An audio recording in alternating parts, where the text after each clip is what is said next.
Detox detox यानी शरीर के अंदर की सफाई। शरीर के अंदर की सफाई क्यों करनी चाहिए और शरीर के अंदर ये गंदगी आती कहाँ से है? शरीर के अंदर की सफाई करने से क्या क्या फ़ायदे हैं, आज इसी टॉपिक पर बात करते हैं। सबसे पहले बात करते हैं ये गंदगी हमारे शरीर में जमा कैसे होती है। तो जो कुछ भी हम खाते हैं वो आहार नली से होकर हमारे पेट में जाता है, वहाँ खाना टूटता है और उसके बाद छोटी आंत में जाता है और वहाँ से होकर मल के रूप में बाहर निकल जाता है। इस प्रक्रिया में सबसे ज़्यादा गंदगी हमारी आंत में ही जमा होती है। हमारी आंत कुछ इस तरह से दिखाई देती है। जब भी हम इसको बड़ा करके देखते हैं तो इसमें छोटे छोटे अंगुली के आकार के उभार नज़र आते हैं जो कि फिल्टर का काम करते हैं। इन उभारों में छोटी छोटी नसें होती हैं। इन नसों का काम होता है हमारे भोजन में से पोषक तत्वों को खींचकर शरीर के हर अंग तक पहुंचाना। जब हम लोग खाने में कुछ ऐसी चीज़ों का इस्तेमाल करने लग जाते हैं जिनको हमारी आंत जल्दी से पचा नहीं पाती है और वो हमारी आंतों में चिपकना शुरू हो जाता है, जो धीरे धीरे एक मोटी लेयर के रूप में आंत में जमा हो जाता है। जैसे तली हुई चीज़ें, फास्ट फूड या नॉनवेज को हमारी आंत जल्दी पचा नहीं पाती और ये आंत के अंदर ही गलना सड़ना शुरू हो जाता है और गंदगी के रूप में हमारी आंत में जमा हो जाता है। जब हमारी आंत खाने में से पोषक तत्वों को खींचती है, उसके साथ ही गंदगी भी हमारे खून में मिल जाती है और शरीर के अलग अलग हिस्सों में जाकर जमा होने लगती है। जब ये गंदगी खून के साथ मिलकर हमारे लीवर तक पहुंचती है तो फैटी लीवर, पीलिया या जॉन्डिस जैसी बीमारियां होती हैं। जब ये किडनी में जमा होती है तो किडनी में स्टोन का रूप ले लेती है।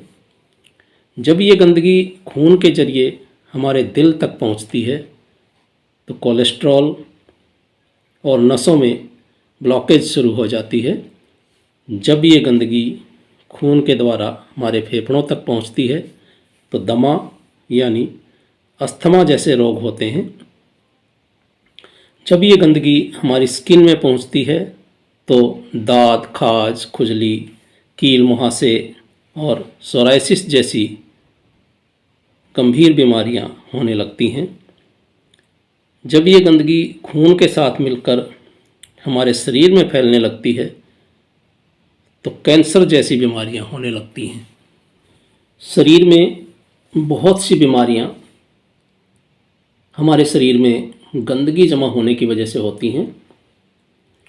आज मैं आपको शरीर में जमा हुई गंदगी को साफ़ करने के कुछ ऐसे तरीके बताऊंगा जिनको आप सप्ताह में एक बार भी कर लेंगे तो आप बहुत सी बीमारियों से बच जाएंगे। सबसे पहला तरीका है, सप्ताह में एक बार उपवास जरूर रखें। उपवास का मतलब ये नहीं कि आप किसी धार्मिक भावना से उपवास रखते हैं। आप उपवास रख रहे हैं अपने शरीर की रिपेयर करने के लिए। कुदरत ने हमारे शरीर को कुछ इस तरह से बनाया है, हमारा शरीर यानी हमारी बॉडी अपनी रिपेयर खुद कर सकती है। बहुत सी बीमारियों को अपने आप ठीक करने की ताकत हमारी बॉडी के अंदर है। जब हम उपवास या व्रत रखते हैं तो हमारी पाचन क्रिया को रेस्ट मिल जाता है और रेस्ट के दौरान बॉडी अपनी रिपेयर कर लेती है और शरीर के अंदर जमी हुई गंदगी को काफ़ी हद तक साफ कर लेती है। इसलिए सप्ताह में एक दिन का उपवास ज़रूर रखें ताकि हम स्वस्थ रह सकें। दूसरा तरीका है शाम का भोजन जल्दी खाएं। रात का भोजन शाम को 6 बजे तक ज़रूर खा लें ताकि सोने से पहले हमारा भोजन अच्छी तरह से पच जाए। खाना खाने के बाद कम से कम 1 किलोमीटर तक ज़रूर टहलें ताकि भोजन अच्छे से पच जाए। जब हम लेट खाना खाते हैं और खाते ही सो जाते हैं तो होता क्या है, रात को जब हम सो जाते हैं तो हमारी बॉडी अपनी रिपेयर करती है। जब हम खाना खाते ही सो जाते हैं तो शरीर को सारी ताकत उस खाने को पचाने में लगानी पड़ती है, इसलिए ना तो खाना ही सही ढंग से पच पाता है और ना ही बॉडी अपनी रिपेयर कर पाती है। इसलिए शरीर में गंदगी जमा होनी शुरू हो जाती है। बहुत सी बीमारियां खाना सही से हजम ना होने की वजह से होती हैं। इसलिए शाम का खाना जल्दी खाएं और स्वस्थ रहें। तीसरा तरीका है, सुबह जैसे ही आप उठते हैं सबसे पहले हल्का सा गर्म पानी पिएं। कम से कम 2 गिलास पानी हल्का सा गर्म हो। पानी पीकर थोड़ी चहलकदमी करें, थोड़ा थोड़ा घूम लें। इससे आपका पेट बिल्कुल साफ़ हो जाएगा। अगर कब्ज़ वगैरह भी है तो खाली पेट गर्म पानी पीने से कब्ज़ भी दूर हो जाएगी और आपकी आंत में जो भी गंदगी जमी हुई है वो भी धीरे धीरे बिल्कुल साफ़ हो जाएगी। आप बिल्कुल स्वस्थ हो जाएंगे। चौथा तरीका है, फ्रेश होने के बाद 1 गिलास गर्म पानी में आधा नींबू डालकर पीना है और कम से कम आधा घंटा धूप में बैठना है। धूप में बैठने से क्या होगा, धूप में विटामिन डी भरपूर मात्रा में हमारे शरीर को मिलता है, जो कि हमारे शरीर के लिए बहुत ज़्यादा लाभदायक होता है। धूप में बैठने से जितने कीटाणु वायरस वगैरह होते हैं वो सब मर जाते हैं। इसलिए नींबू पानी पीने के बाद कम से कम आधा घंटा धूप में ज़रूर बैठना है। पांचवा तरीका है, 1 चम्मच शुद्ध देसी घी लेना है। इसको थोड़ा हल्का सा गर्म करना है। इस घी को मुंह में रखकर कम से कम 15 मिनट तक मुंह में चारों तरफ घुमाना है। ऐसा करने से क्या होता है, घी में ये ताकत होती है कि हमारे शरीर की जितनी भी गंदगी होती है वो अपनी ओर खींच लेता है। हमारी जो जीभ होती है वो हमारे दिल, किडनी, फेफड़े, स्पाइन, छोटी आंत और शरीर के सारे ऑर्गन के साथ कनेक्टेड होती है। इन सारे अंगों में जितनी भी गंदगी मौजूद होती है घी वो सारी गंदगी खींच लेता है।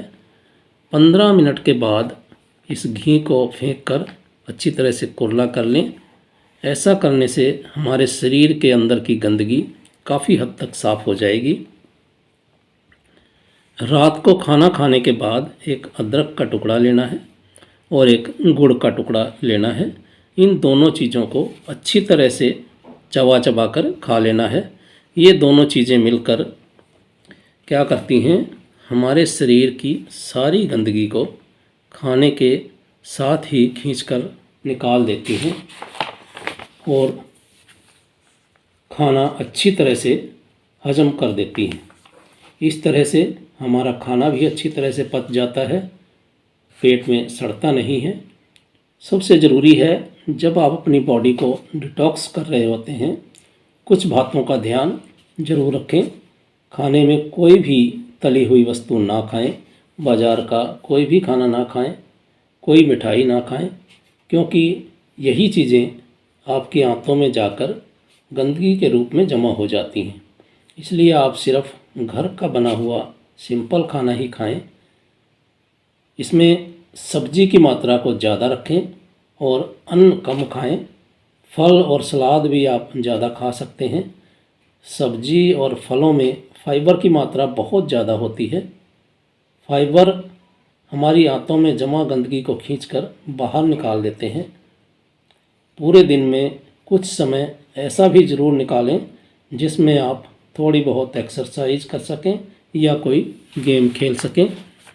जब भी आप एक्सरसाइज करते हो या गेम खेलते हो तो आपके शरीर से पसीना निकलता है।